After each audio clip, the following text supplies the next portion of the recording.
This week on Coffin Fodder, who's more evil, demons or the bank?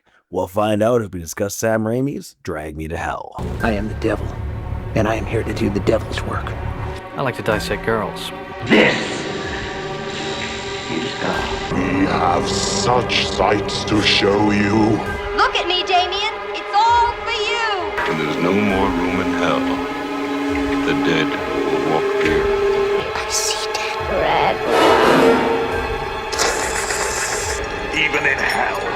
Oh, yes. Oh, no tears, please. Here's Johnny. Hello and welcome to episode 62 of Coffin Fodder. I am your assistant bank manager host, Mike Warby, and I am joined by the pussy killer, Kyle Nickelborough. He kills him slow, by the way. Oh boy. And the guy who just wants to make sure there's no blood in his mouth, Brady Silger. Hello.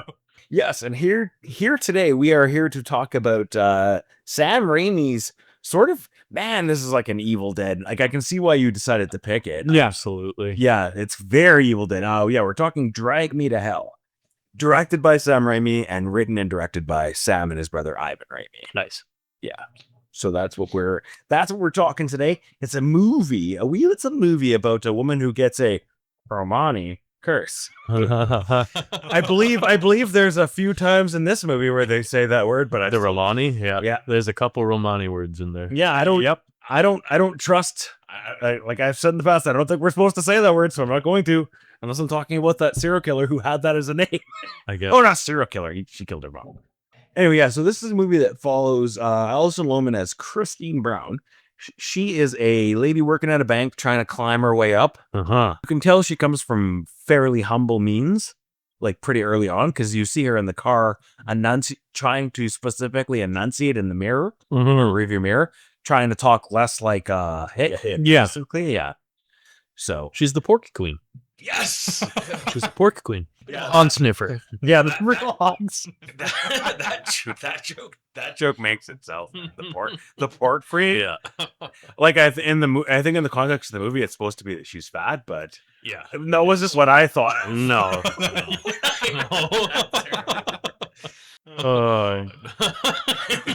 Whatever. I'll leave it. Yeah. Leave it. Yeah. So she's trying to move her way up at the bank. She's seeing a guy who comes from a very wealthy family, played by Justin Long. Yeah. And they're hoping to get married and do all that stuff. All the nice happy things. Yeah. But Uh-oh. before that can happen, Christine is working on getting a promotion, and she's got kind of a hate relationship with this coworker of hers. It's fucking Stu. It was Stu, right? Stu. Yeah, Stu. Fuck this Stu guy. Also, the bank manager says, "Oh, I know he's new, but he's reliable and he's good. He's aggressive. He's aggressive. Yeah, That's what he aggressive. says. Yeah. Which fuck, even as I know he's a well-known actor, but just looking at him sitting at the other side, that's with a stupid smile. I fucking hated that guy. I know it too. Reggie Lee is Stu Rubin. Yeah, so that's kind of the setup for the movie. Like we get that little prologue, I guess, at the beginning that kind of establishes the Lamia or Lamia. Yeah, I don't think they say anything about the Lamia in the early parts. I don't remember, but there's some Romanis and some children, and They're in. things may have been dragged to a place that wasn't heaven. It's in the name of the movie. Yeah. It's in the name of the movie. I think that couple and their kid might have actually been Hispanic even. They. you're It says right. that they're Yes. they're in Spain. Yes, you're right. Yeah. But then she's kind of the button that the through line for the movie that comes back to later on. So yeah, that's a flashback. Takes place in the 60s, I think, late 60s, Yeah, early I 70s. think it said 69, but yeah. Brian Adams really had a good time that year. it's a good summer. Fucking drag me to hell already. In the flashback, there is parents anxiously rushing their kid to see this medium lady, and it's because he stole a necklace from a group of traveling Romani people. Yeah, so that's what his curse comes from. And yes, so yeah, he gets dragged to hell. They kind of do some of it in silhouette because I think they're trying to have a little bit of what do you call it? Mystery still. Well, no, not even mystery necessarily. I just think that maybe Sam Raimi wasn't sure about murdering a kid in the first 5 minutes of the movie. So he's like, maybe we'll have it.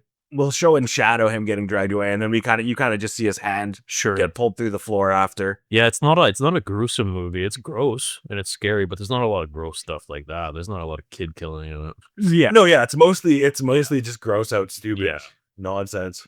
No shock factor. I did like that they only showed the hand disappearing instead of like the whole. Well, you can kind of see you see a silhouette, but you can also kind of see him getting pulled into. Yeah, but then the hand. Just the way the effect looks from just the hand, like, I know it's early CG, so it still looks cool. It's a good looking effect. There's some dodgy CG in this and some pretty good CG in this. Yeah. Well, I think the stuff that Nicotero probably helped with is the good stuff, and then the other stuff that was probably just whatever the production house wanted to use.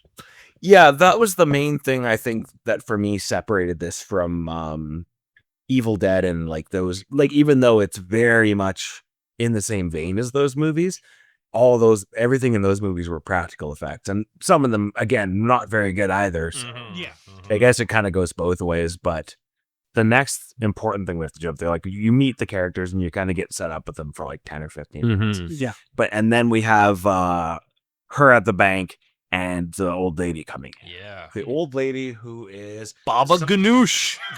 Sylvia That's Baba. Ganoush, I believe, is what they say. Ganoush. Baba Ganoush is what I thought of too. Like the old lady with the last name Ganoush. Yeah. Baba Ganoush, yeah, for sure. Sylvia Ganoush. Yes. So she is that's sort of timely. I don't know if that was like planned that way. But a lot of people were losing their homes at this time. Yeah, this is 09, so it's right after the 08 crash. Yeah, so a lot of people actually would have been losing their house around this time. So I don't know. Depends on when the script was written and stuff, right? Yeah, but it would have been happening as or during or just before or just after. But yeah, it's right in that timeline. Yeah, so that makes it like, whether intentional or not, that makes it a lot more relevant than maybe it should or maybe it could have been. Yeah. But yeah, she's the old lady, Sylvia, is there to try and get a third extension on her mortgage. She's missed 2 mortgage payments, I believe. And so yeah, now she's going into her 3rd month without having made a payment. Yeah, that's a no-no. Yeah, Can't do that.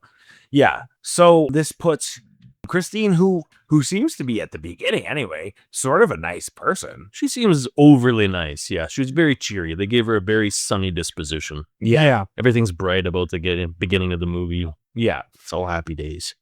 Yeah, so you can see, like, as an audience member, you kind of they smartly start with you kind of liking her. Yeah, and then kind of ease into the like worse and worse behavior, sort of like Bear in Obsession. I was thinking.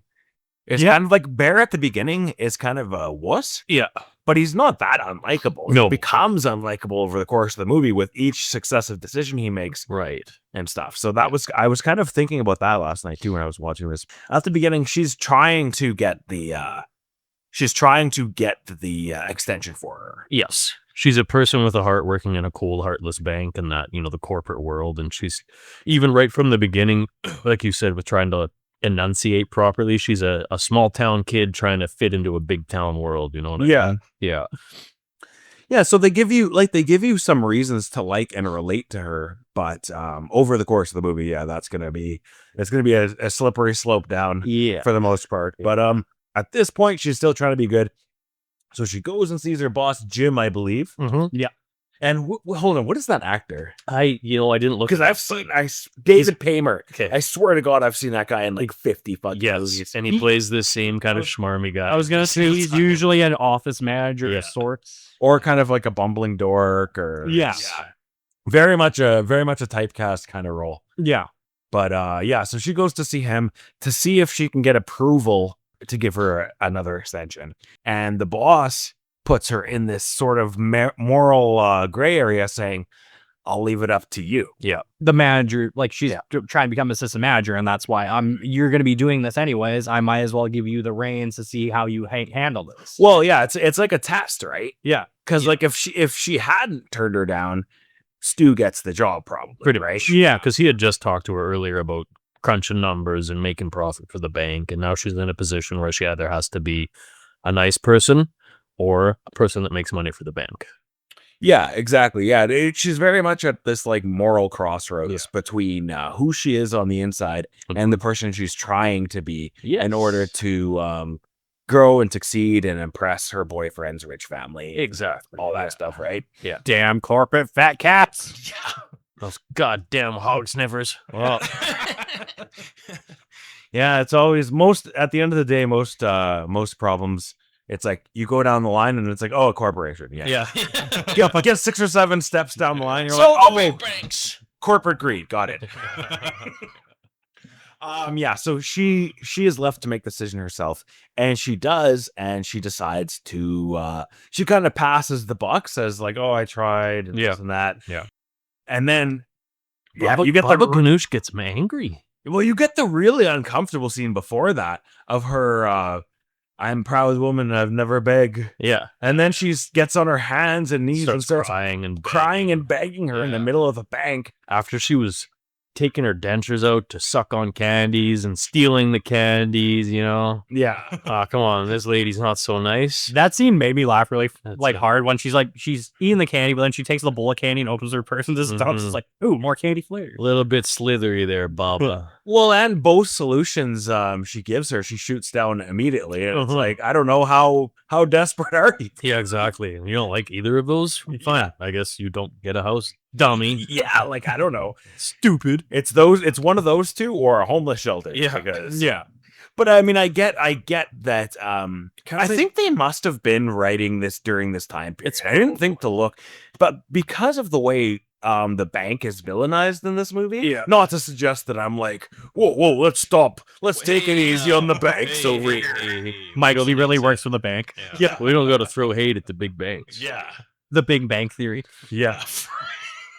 It's one thing I didn't like though is it's hard to feel anything but grossed out by the old lady because she's not a nice person, and then you feel bad because it's like, I mean, we know where things are going, but the girl didn't do anything wrong. No. She tried to do her job. The lady didn't want any of it. She was kind of a shyster to begin with. Yeah. I think that's a smart choice too, because it allows you to kind of be like, well, maybe neither of these people are very good. Very much a there will be blood situation. Yeah, where no one in this. These two hate each other, and it's like, I don't know who I'm rooting for because they both are kind of assholes. Yeah. Just kidding. In the early blood, I was rooting for Daniel the whole time. Come on, Daniel Day-Lewis. He's fucking hilarious. Who's gonna root for Paul Dano? I like Paul Dano. I like Paul Dano. I'm no Tarantino over here. I don't know what his problem is, man. Leave the kid alone. I like that when Sylvia goes, like, when she's talking to Christine, she's like, oh, my disease took my eye. Right, and yeah. Maybe, like, try not doing a sob story thing, but she's like, oh, yeah, I can't afford to pay my medical bills or my house. So she's trying to be, like, a real human towards her. Yeah.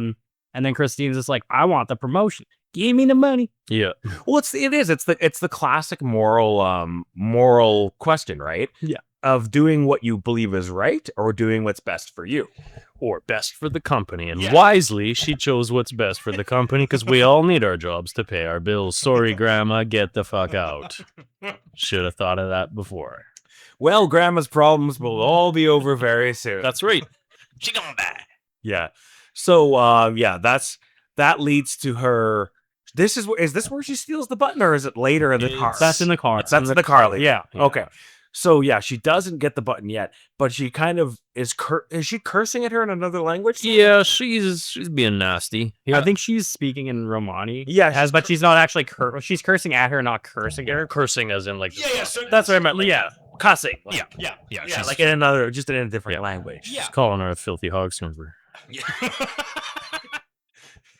I'm gonna take a drink every time Kyle says hog sniffer, and by the end of the night, you guys are gonna be fucked. Corpse. Because I'm saying it a lot. Just so you know, that's gonna be a running theme through this. Excellent. Pork Queen and the hog sniffer. Excellent. That sounds like a dirty movie. Sounds like a rom-com I'd watch. Okay, so anyway, that basically wraps up the scene, and Jim is impressed with her that she had the balls to do it, or the ovaries. Yeah. She appeased her overlords. Yes. And then there's nothing major in between there in the parking garage, right? No, not really. Sylvia gets kicked out of the bank, and she goes to her car, which is a very famous car, by the way. Oh, the Evil Dead It's car. the Evil Dead car, Sam Raimi's high school car. And then it's in the parkade also. Once more in the driveway later. Yes. Yeah. When I seen it, like her car. Yeah, that's what I thought too. Like, here it goes. It's in every movie he's ever made. Yeah.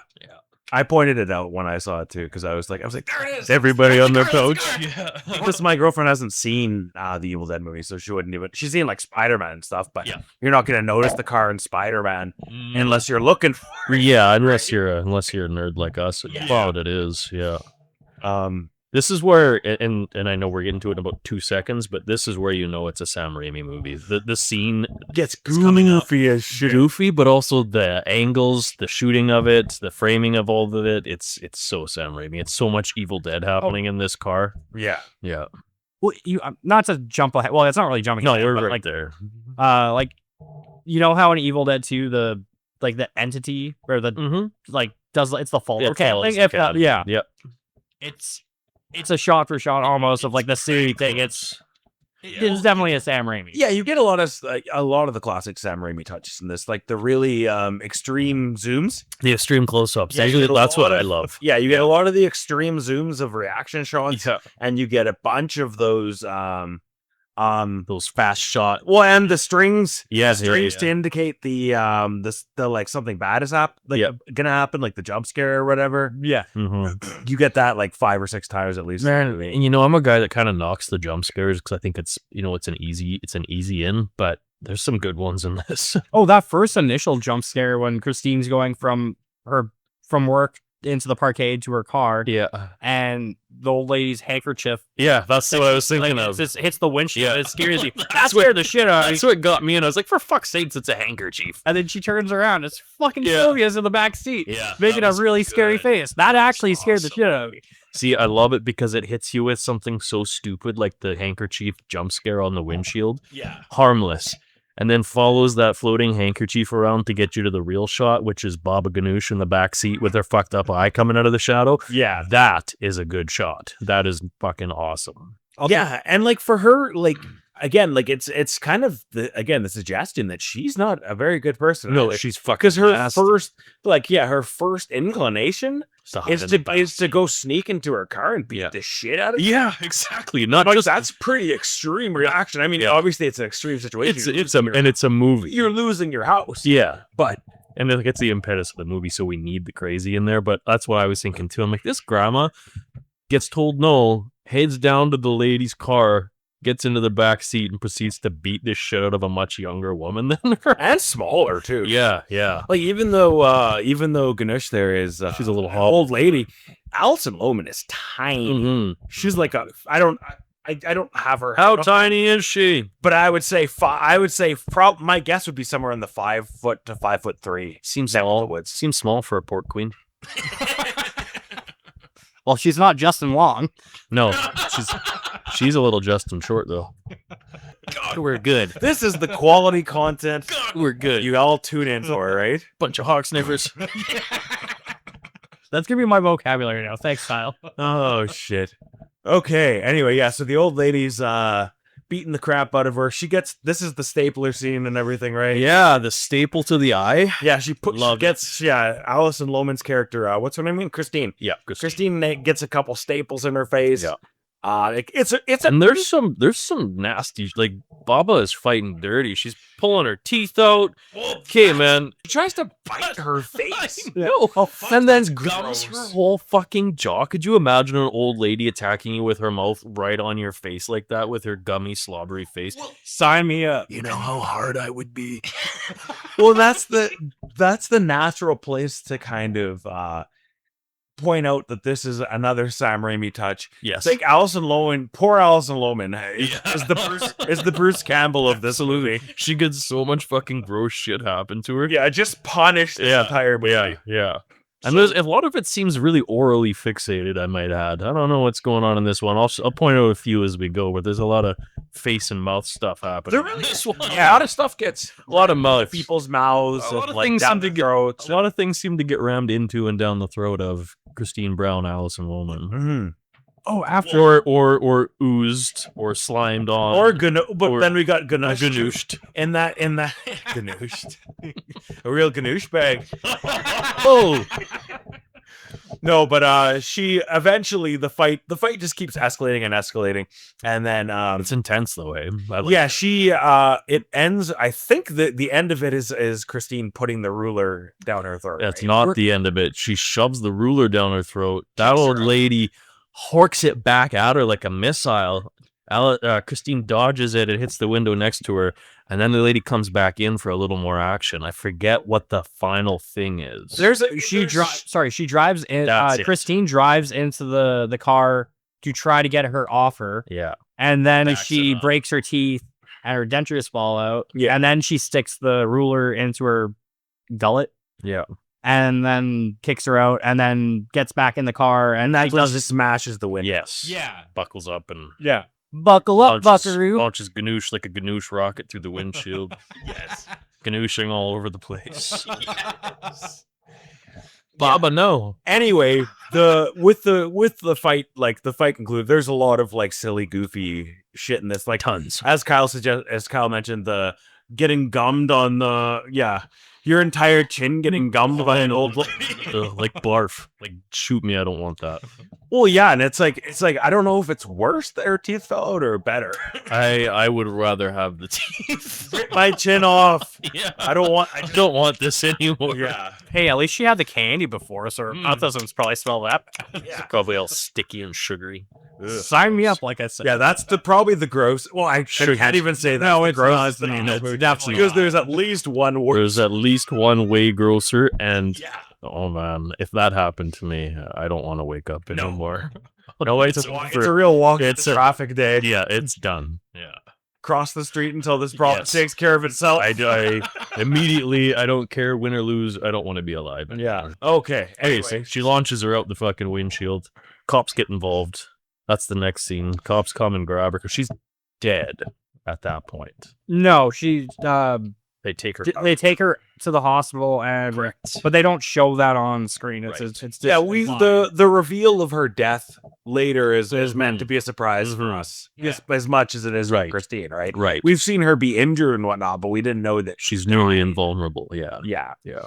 So yeah, anyway, this is where she gets the button. Right. And And and she's performing the curse while Christine is there. She's performing it basically Yes. right in front of her. because she has to take the button and then give it back. Yeah. And that's the important part. Yeah. Yeah. So now Christine is cursed and she starts to see things.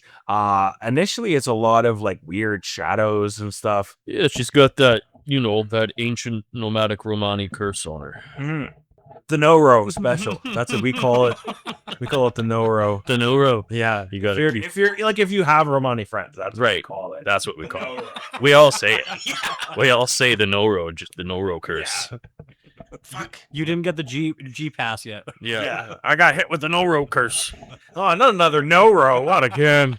Open your mailbox. Fucking no-ro. I woke up with Noro this morning. And I don't know. It was a weird night. I won't be in today. Yeah. So now she's cursed. She speaks with Justin Long, who's kind of the voice of reason throughout the movie. Yeah, he's Clayton to his parents, Clay to her. Okay. So Clay is kind of the voice of reason throughout the movie. He kind of comes to console her and comfort her, and then they go out right after, right? Like that night after, presumably she went home and had a shower first. Yeah, that's right. Yeah. Because, I mean, Oh, actually, I think we do. I think we actually see her in the shower even. No, but I assume you at least washed your face to get the old beauty fucking spit off your face. I'm going to assume she didn't have time. Clay's just like, I don't care. Yeah, I think Here, sweetheart. I think she went out that evening with a face full of baba ganoush still. And Justin Long likes the extra flavor. He's not angry about it. He's just in love. Yeah. He's Justin Long. I got more of those, don't worry. Well, so Now we're at the porn. we're at the pork We're at the pork queen part. where they're walking. I think they're eating ice cream or something. Yeah, she eats a lot of ice cream in this. But she's lactose intolerant, which they say throughout the film. Yeah. But then they see the psychic thing, and because there's something. So she knows something's going on, but she doesn't know what. And she has kind of the last second impulse to get her fortune told. Oh, she's got to Because the bathroom. She just ate all that ice cream. Yeah, she feels like something weird's going on. That's the ice cream. Clay is kind of guffawing and teasing about it. Yeah. But she's just like, hey, can we just do this? Like, quit giving me a hard time. I just want to do this, okay? Mm-hmm. So they go in, and the guy, who's this guy? Hold on, I gotta look at his name. I like him. I don't know who he is. Dilip Rao. Okay, Mhm. Dilip Rao. He was killing me trying to figure out who the fuck this guy What's he is. from? Finally, I used the Google X-ray, or not the Google, the Amazon X-ray thing. Oh, yeah. And then I moved over and clicked on his thing, and it went to kind of like a brief IMDb kind of thing. Mm-hmm. And Inception was there, and I was like, there it is. oh no way! He's the guy who they leave on the first layer. In the back. Yeah. He's the guy controlling the situation from the first. I layer. knew I recognized Yeah, him. I knew him from somewhere. And I knew it was from a movie I'd seen a bunch of times. Yeah, man. What year did Inception come out? The next year, 2010. I was gonna say that's right around the same time. Yeah. Yeah, I believe it was. Yeah, just the following year. Yeah. Was that the only I liked thing him in he's this. been in? Oh, I'm sure he's been. Well, he's other- probably been in a lot of stuff. But like, that's where the I most knew notable- I'd seen him in a movie that I'd seen a bunch of times. Not like, oh, it looks like the movie. Maybe I saw that once. No, I knew it was a movie that I'd seen a whole bunch of times. He's a very minor character, but as an actor, he stands out. Yeah. For no particular reason at all. It's too bad that I don't know if he did a whole bunch more, but he Well, he definitely. could be, yeah. The fact that he stood out in this and then stood out again that we remembered him from Inception is. Yeah, back to back, 2 years in a row. Yeah. And in both cases, he's like the fifth main character. Yeah. Sixth, or, Yeah, but memorable. He had some screen charisma about him. That's for sure. yeah. It was nice to see him again. He's playing the psychic. I don't know if this is meant to be a joke from Like Depends his name's on how like you- Ra's al Ghul, basically. fuck. It depends on how you pronounce it, right? Yeah. Because this Sam Raimi is silly enough to make a weird name joke. Yep. So the character's name is spelled RHAMGJAS. Sometimes J's are pronounced as Y's. Yeah. So it'd be Ramyas or Ramyas. Yes. Yeah. So yeah. I don't know. It's for sure that's got to be a little snide kid joke. I felt like Yeah. it's too much of a coincidence that it's Sam Raimi. That's when That he'd be the kind of guy. Yeah. Him and Ivan giggling right at the script. That's what I'm picturing. Yeah. Anyone else I wouldn't even I wouldn't have even thought twice if it was someone else, but I saw the name come up on the subtitles and instantly giggled. I was like, oh come on. That's for sure an ass joke. Did you guys notice that when Justin Lon's looking in the showcase, there's like a country album that he wrote? Like that Ram Jazz? That's has a awesome. country album? Nice.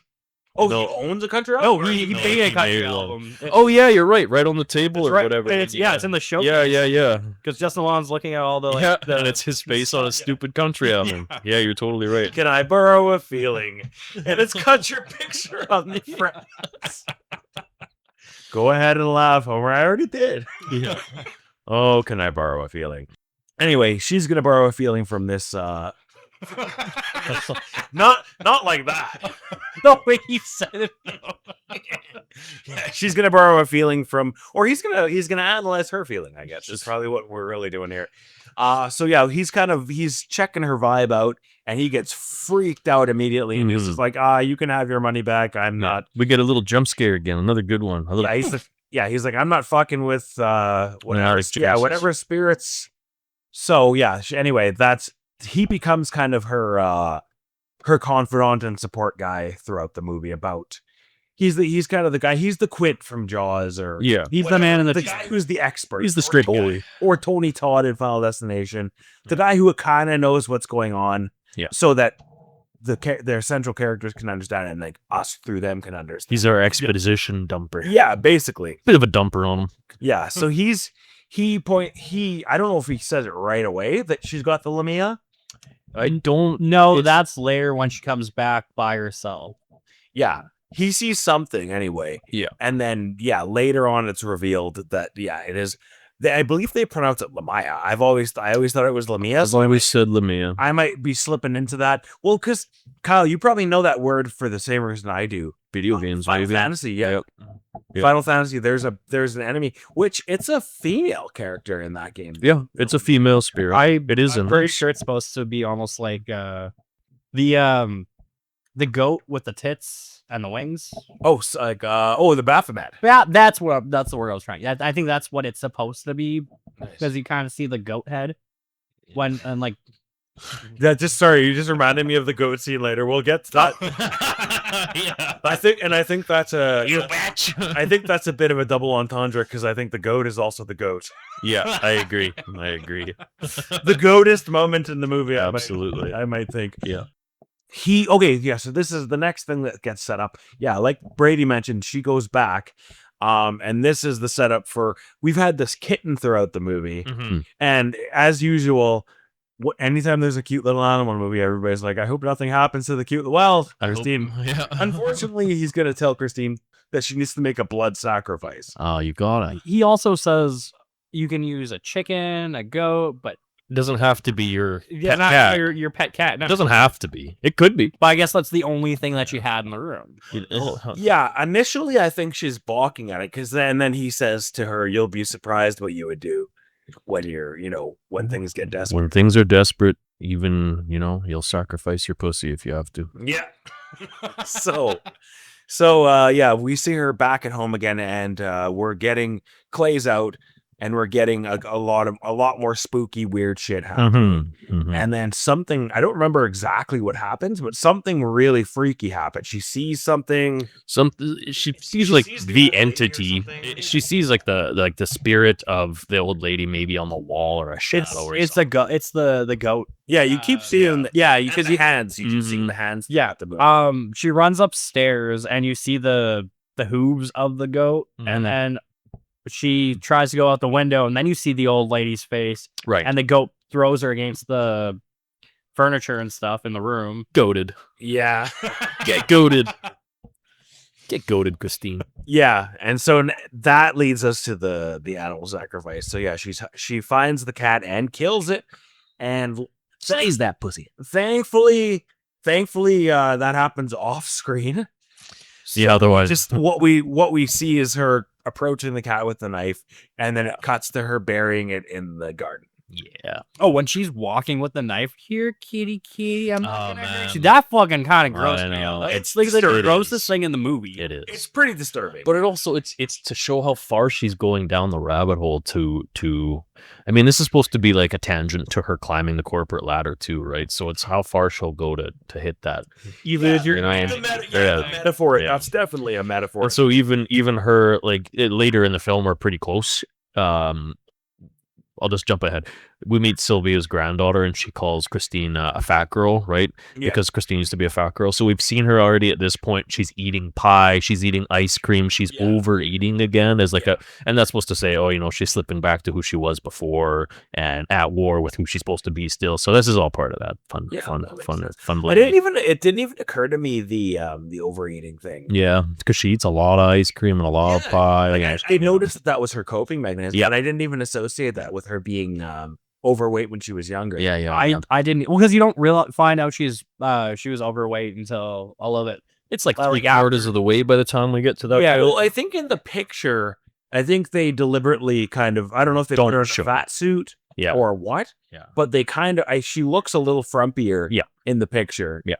The old picture. I imagine they just kind of put different clothes on her, did her makeup different. Probably, yeah.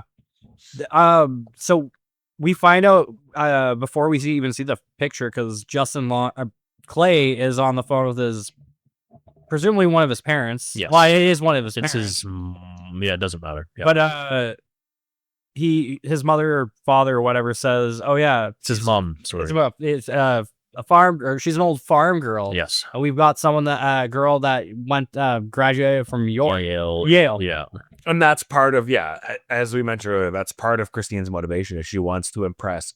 So if she can get a promotion and become wealthier and kind of gain her position in society, she can hopefully impress Clay's parents and earn their acceptance into their family. Yeah. But unfortunately, that's gonna shit the bed pretty fucking quick. It's cool because that scene though, when they do, It's not what you expected, hey? it starts with her getting kind of punched down on by the mom. Yeah. But then when she speaks out, She kicks back. yeah, Yeah. and the mom is actually kind of impressed by Yeah. that and starts to like her Right. until we get all the weird shit with the cake. Yes. No. the cake. Also, I love that the mom, when she hands the mother the cake, she's like, "What kind of cake?" "Oh, it's a wheat cake." Mm-hmm. And she's like, "Well, what's that? Is a farm thing?" Yeah. Yeah, of course it is. Yes.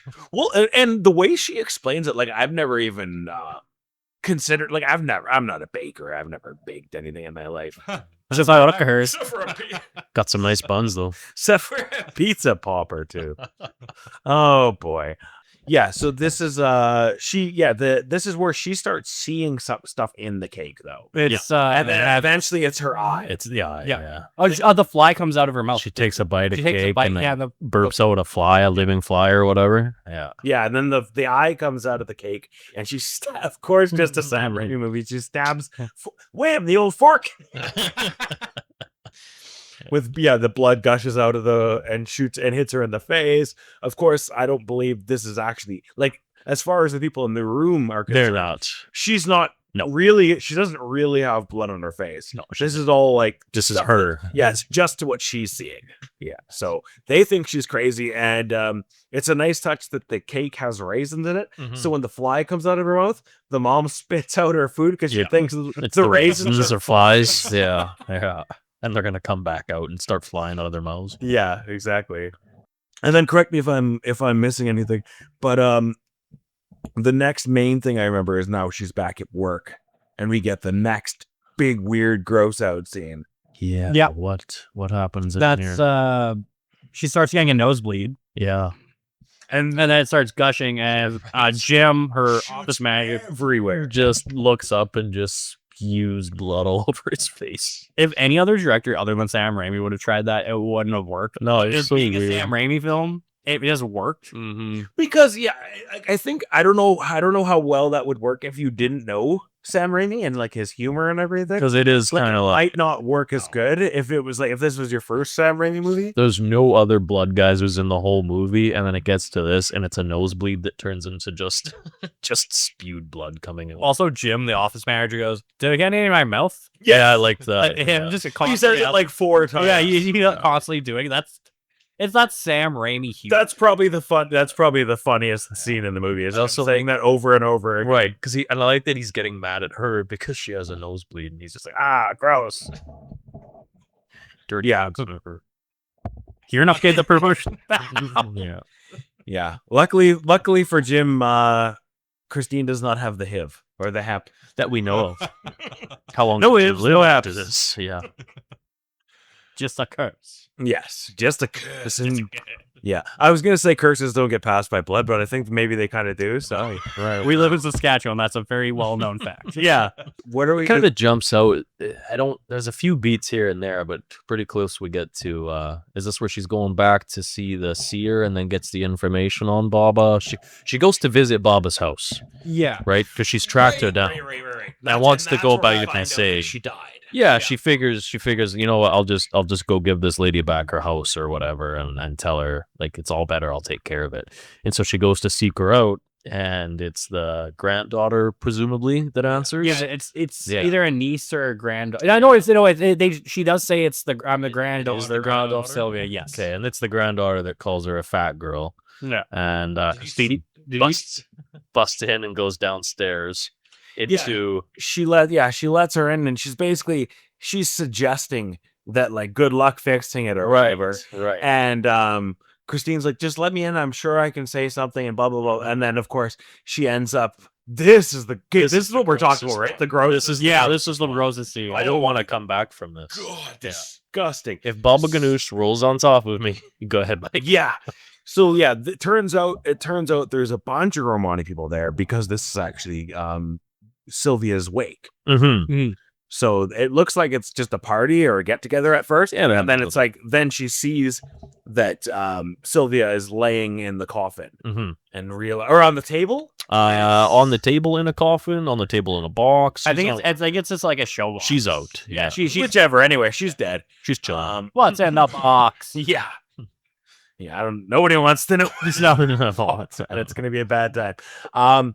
Yeah, so this is another scene where I don't remember exactly how this happens, but anyway, as Kyle suggested, yeah, the body ends up falling over and the body ends up rolling on top of her, Fucking gross. and the fucking embalming fluid leaks out of her mouth into her mouth. So gross. She's just vomiting it. Then the Oh, it's body's just disgusting. into. Plus, that's actually like not that's necessarily what you would be thinking in that scene.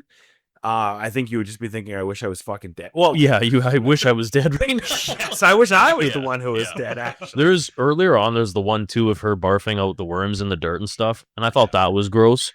And I was already kind of like, oh, that's so fucking gross. I don't know what I would do if that happened to me. I would want to just tear my skin off. And then it gets one-upped by this. It's just like This is like a move to another city moment. Like, Christine needs to just give up. At this point, she's had so much shit vomited into her mouth or on her face from this lady. It's over. The grandma wins. You're well, done. and like I said, as we were discussing, like maybe you would kind of want to die, but I believe embalming fluid is also poison, so it's also not great. Well, hopefully you wouldn't have for to that yeah. reason. But I guess honestly, things could have been better for her if like I wonder if she had died through other means, would the spirits still be able to get her? I don't know. Either way, she's going. It's come down to get her. It's the whole Final Destination thing, right? Like, how Yeah. does we know that this is what's happening, but we don't know what the rules are necessarily. Yeah, I guess. I mean, if you die with the curse on you, you would think you'd probably get drugged to hell anyway. But drugged to hell, name of my Friday night sex tape. That's terrible. That's terrible. Don't do that. Drugged to hell, Mars. The Sponsor us. Yeah, please. Please, they got the good stuff back there. the embalming stuff reminded me of Dead Alive, Brain Dead, where he's just like taking the hoses out of while he's getting while his mom's getting embalmed. It's just Absolutely. everywhere. But other than like being funny, this was just gross. They're both gross. The embalming scene in Dead Alive made me fucking gag too. It was nasty. Gag me with a spoon. Get you with some pork. Okay. Anyway, again, correct me if I'm missing anything big, but the next main thing, like this is a short movie. At this point, we're kind of wrapping towards the end, right? So now we're getting to the point where the he's what's that guy's name? Ram Jass there says that he knows someone who might be able to handle this. Of course he does. And turns out, of course, it is the lady from the beginning who is now old. Yeah. She's maybe in her 50s now. I was saying most are like 80s. Well, she's older. Yeah, hard to say how old she is, but anyway. Well, I guess 2009. So she was like 20. So yeah, probably 70. 70 anyway, because she was in her 20s, so somewhere in her 70s probably now anyway. Not that it's super old. No, it doesn't really matter. You meet the character in the beginning for like 5 minutes at most, and she disappears to this part of the movie. Yeah, but that's the reason why that scene. I think first of all to set up that this is what will happen if Christine doesn't get this thing away from her. She's going to be pulled in, literally dragged to hell, like the name suggests. But also to give the button of Rapaz calls her the medium. Yeah, so she is she's been fighting spirits since but she was fighting spirits before That's right. but literally. So yeah, at this point she's now been fighting these spirits for at least 40 years. Decades. They also go into saying that her biggest failure was not being able to save the kid. Yes, and it's the same thing that's happening now. That's the button, because at the end of the prologue, it's her saying, "I will see you again." Right. Yeah. The Lumaya. Right. So that she's saying like, one day I'm gonna fucking beat you, demon. Mm-hmm. Yeah. It doesn't go so great. No. Sorry, Mike. You keep saying the button, and that's the cursed eye object that Christy. That's a trip. I kept trying to not say it. I have to say it now. No, that's a trick.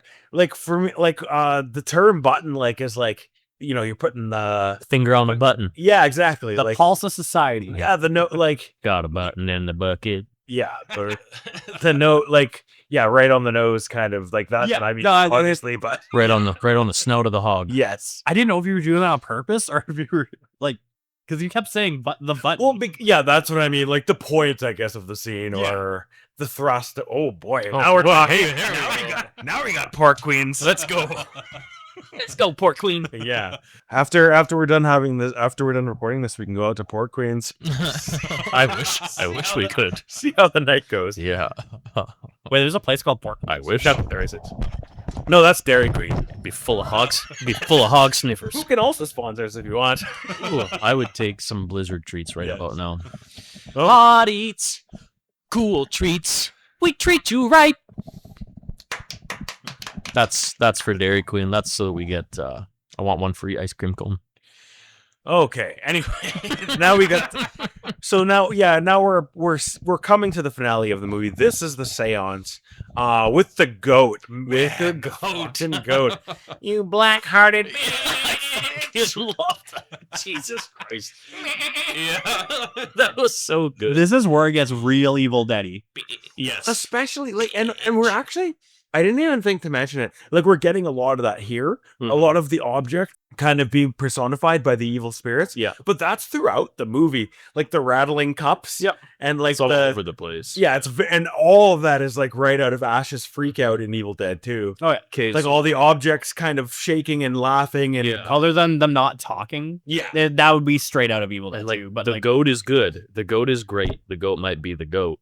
What happens right after with the spirit passing to the other guy that was in the room right is just as fucking good. And then he becomes the dancing, floating. Well, and he over looks the like fire. a Deadite. He looks like a Deadite. It was so Sam Raimi, so Army of floating and Darkness, everything. and doing the jig over the fire. I was like, this is feast upon your souls. he's doing the Pennywise from the new It jig up there. Yeah. Which is something that some of the Deadites do as well. Mm-hmm. They're kind of doing the floating, punching back and forth, and Yeah. well, yeah, the old lady, especially in Evil Dead 2, I believe is the one who's really doing that. Yeah. But yeah, the scene wraps up with unfortunately the Lamaya gets the best of the medium and ends up causing her to die. Yeah. And then we still have Ramjas. He's okay, but he kind of informs her outside that we didn't kill the goat. We didn't pass the spirit to the goat and then kill it. So that doesn't count. Yeah. He's like, so now things are really desperate. And he basically hands her back the button in the envelope and says, like, give this to someone that you want to burn in hell forever. He's like, it's not she's like, oh, I could have just given it away anyway. He's like, yeah, it's not that simple. He's like, because if you do, you have to be okay with the knowledge that person's going to burn in hell for all of eternity. Dude, tell me that first. Yeah, don't tell me that, but Just we had to do a goat sacrificing seance. I could have just given this to someone. There's about 1,000 people I passed on the way here that I could have passed it off to. now we're at the point where she's contemplating giving it to Stu, her choice. her rival, which she should have. Or But then her boss.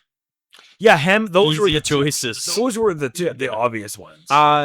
then she kind of has second thoughts about it, and she goes to the diner and sees an old man with an auction mask. And she's like, oh, this guy's dying anyways. I might as well send his soul to hell. Yeah. Which is the most fucking evil thing you could have done. Yeah, that's what I mean. It's like That's the not slope. a good choice. Yeah, it's the slippery slope of her slowly getting worse and worse over the course of the movie, and she gets more and more desperate. Yeah. And yeah, at that point, I think there's only like 20 minutes left in the movie at this point. Now she's considering like, yeah, this nice old man Mm-hmm. who's lived a long full life, and it's like, well, he got a nice full life. Maybe I'll damn him to hell. Yeah. And then his sweet wife comes over and gives him his pie, and it's like, well, maybe not. Yeah. Oh, sorry, we're missing that Clay, Justin Long's character, collects coins. He does, like, Which is important. It's a very important part of the end game. Because she gave him a coin earlier. Mhm. And yeah, this is gonna be it's really smart how they hide that detail in there, because I never suspected that was what the purpose of the coin collecting was. Like it's a really, really smart detour to include that, so that at the end of the movie you can get the hammer Twist on it. Yeah. And it makes total sense, because it's not like something that just got introduced like 5 minutes ago. It's something they've been talking about off and on for the whole movie that you just didn't really think about. Yeah, it's something you could blink and you miss it kind of thing, bro. Because Like, it's you're not gonna think of it. Right? Yeah. It's not uncommon. No, it's Collect a lot of people collect coins. Yeah. And yeah. So yeah, she got a rare coin from the bank Mhm. and gave it to him early on, because he's because he's into that stuff, right? Big nerd. Yeah. Geek. At this point, yeah, she's gonna give it to Stu. She loses her nerve because Stu starts crying like a little baby. He also took she was doing a report for a big company. Oh yeah, her And, people that was supposed to get her the promotion. Yeah, and when she goes back to work, Jim, her manager, tells her, "Oh yeah, you're not getting the position because First National scooped it or something. Yeah, some other bank. yeah." And then you find out that Stu's the one that Fucking hog sniffer. Yeah, he went there to try and broker a deal with them. to get a manager position. Yeah. And then, he didn't even get that. And then he ended up giving them, I guess he ended up giving it to them anyway. I don't know what he ended up getting out of it, if anything, aside from screwing her over. Yeah. But so she has made the choice that she calls and asks Ramjas there if she can give the button to a corpse, to a dead person. Yeah. And he says it's kind of gray, but There are traditions where he's like, I think they that could work. That you could, like, people leave offerings for the dead and that sort of thing. He's like, so I think it could work if you she could become. So then that would be her getting her revenge by sending the old lady's soul to hell. Right. Which I don't know where the old lady is already, but it's like, if she's not in hell after all that. I like to think that she's in heaven and she's having a great time. Yeah. And then if Christine's plan worked, the evil demon would just yank her right out of the clouds. Yeah. Oh, I got my eye back. I don't think I you can can. dance again. I don't think they let you into heaven if you gum that many people's faces. No. Well, and also, assuming I don't see, we don't even know what mythology we're talking about. I was gonna say also she's got pagan beliefs. That's right. Yeah. But we don't even know because the Lamia is basically the devil in this movie. Mm-hmm. So we don't even know what mythology we're dealing with. That doesn't make sense.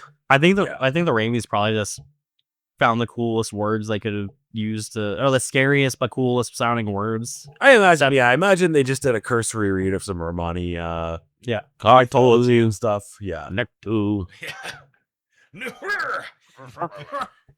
That's how you get that ruler out of your mouth. That's right.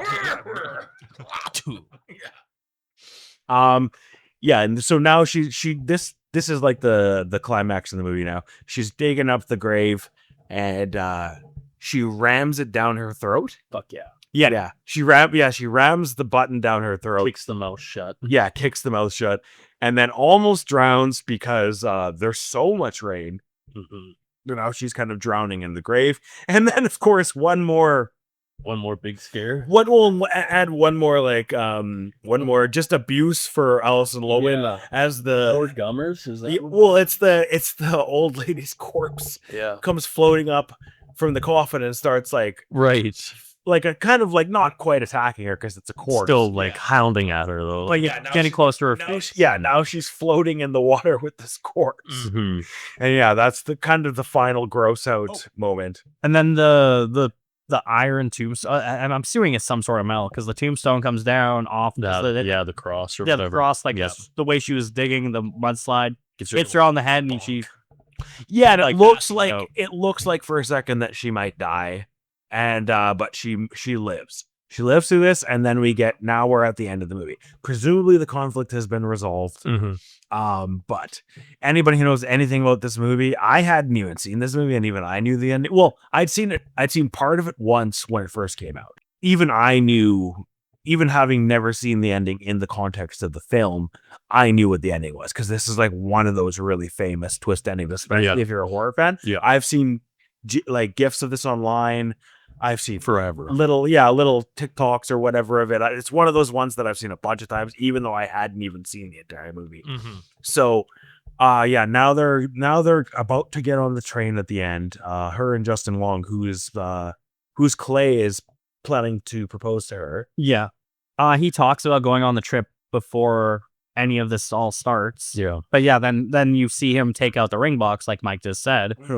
And she stops at the kiosk because she sees a jacket because her button is missing off her jacket, and she wants to get a new get rid of the past and go to the future because I'm assuming she thinks that like And she Clay is going to propose. And she did get the promotion now. Yep. And I think the other thing is like she wants to look nice, not just for him, but potentially for his start buying nicer clothes. Yeah. To impress his family. She thinks she's so important now she can shop even when the stores are closed. Yeah. Stores closed. Can't I buy shit? I got a really important trip. Sorry, we're not open yet. We didn't have the term Karen back then, but that is a Karen. I'm not open. I know, but I want it. I know, but we're not open. But it's pretty. I know, but we're not open. Yeah. But I want it. Yeah. And she Karens her way into the jacket anyway. Fucking God. And then now we're at the train station, and this is where we get the big reveal where he gives her the button back. Yeah. Yeah, found your button. Yeah. No.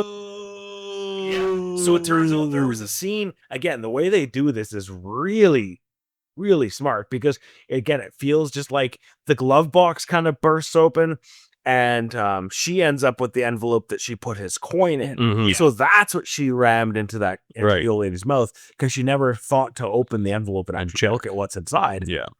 But the way they do that, again, that scene doesn't feel like it's setting anything up. It just feels like one more It's just a weird thing for her to deal with Yeah. to make her look like she's stupid and doesn't know what she's doing and, Yeah. make her look bad in front of her boyfriend and or his family. Yeah. Well, she's also panicking too, and her purse and the glove box both open, which have both their documents. Yeah.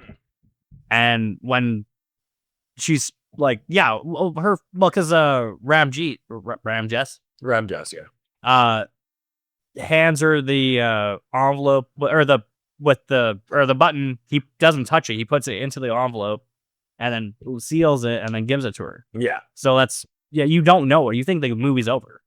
Yeah, it seems like it's a classic horror fake out where you think the main character is now safe and the conflict is over. It's very much like The Ring. Lots of movies like that, where you think that the main character figured it out and everything's fine now, and then dun dun dun, here comes the hammer at the end, right? Yeah. Oh no. Yeah. So once she sees the button, she begins backing towards the track, and he kind of freaks out because he sees what's about to happen, and then she falls onto the tracks.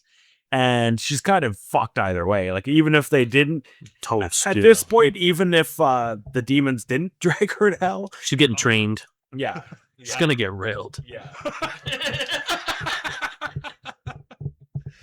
Oh, that is a pun I can set my watch to. Getting railed. First you get trained, then okay. Hey, we're gonna reel a train on her. Okay.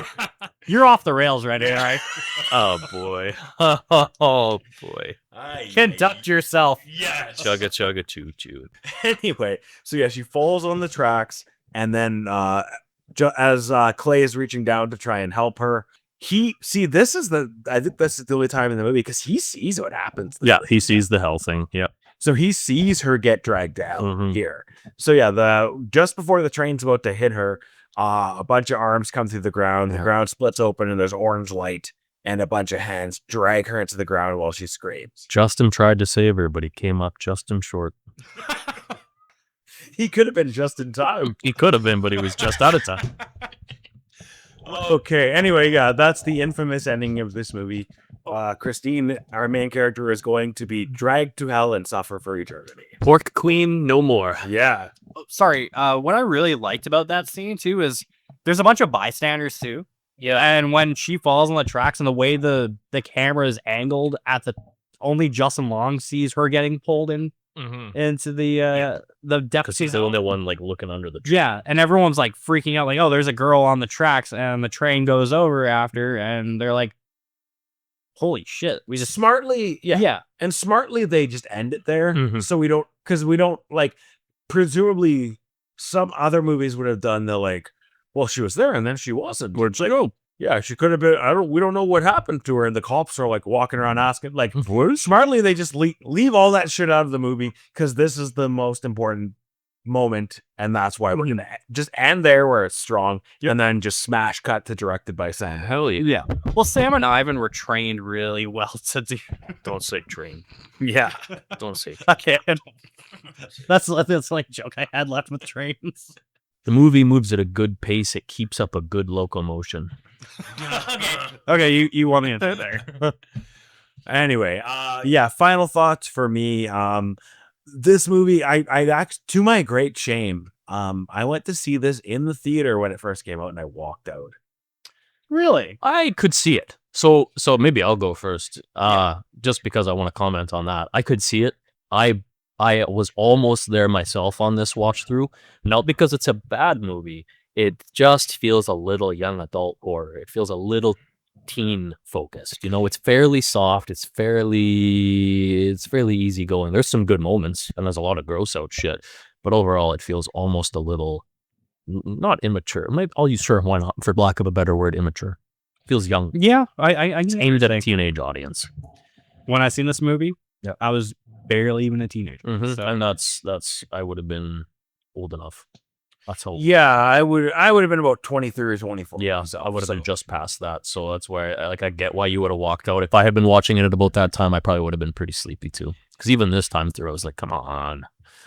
Yeah, and luckily this time around, I had a much better time with it. I thought it was a really fun movie, and especially coming fresh off of The Evil Dead and Army of Darkness and stuff. Yeah, like perfect timing to be watching this kind of movie. Yeah, because it's you just finished seeing how stupid Sam Raimi could be, and how goofy his movies can be. Yeah, so it's a really nice. Like this really does feel like a spiritual successor to the Evil Dead movies. I agree. It's got the goofiness and the funniness still. Yeah. And a lot of stupid shit's happening to the main character. Yes. Lots of grossness, lots of body horror, lots of really dumb jokes. Yeah. So I read online that the Raimis did this because they didn't have the rights to use the Evil Dead. And that's why they wanted to do a new take on it and not really do a new series, but they were going to call it something different than Dragging Me to Hell, but they didn't because they were just doing a one and done. But I think they wanted to do a couple of movies, kind of like in the style of Evil Dead and Evil Dead 2 and Army of Darkness. But you can watch this and think the whole time it's like, oh, this could be part of the Evil Dead franchise. It's so close. Oh, for sure. Right down to like the demons and the demonic possession. Yeah. And the possessed objects, and it definitely scratched that I want more Evil Dead Army of Darkness feel. Like it's got the same feeling through it all the whole time. Like that fun, laughy kind of goofy shit. I love it. Yeah, for me, I think that's what makes it. I think that's why its reputation is so strong, because this is a really popular movie in horror circles. Like